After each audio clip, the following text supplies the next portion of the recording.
Welcome. In this guide, you'll learn how to enable notifications from a specific contact on Telegram, so you never miss an important message. Whether you're waiting for a crucial update or just want to stay connected with someone special, these steps will make sure you're always in the loop. First, grab your phone and open the Telegram app. Make sure you're logged in and ready to go. Next, head over to your chat list. Here, you'll see all your recent conversations.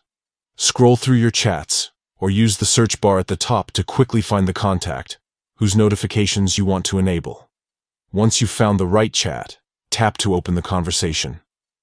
At the top of the screen, you'll notice the contact's profile picture or their name. Go ahead and tap on it. This will take you to their profile page, where you can access more options for this specific contact.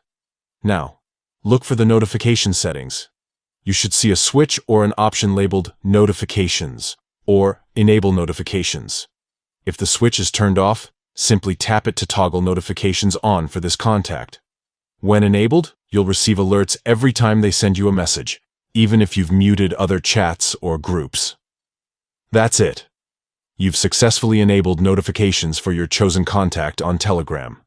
From now on, you'll get notified instantly whenever they reach out, making it easier to stay updated and respond promptly. If you ever want to customize further, you can revisit the contact's profile to adjust notification tones, vibration, or mute settings for that chat. Telegram gives you full control, so you can tailor your experience to fit your needs. Thanks for tuning in. If you found this guide helpful, consider sharing it with friends who might need a hand managing their Telegram notifications. Stay connected, and see you in the next tutorial.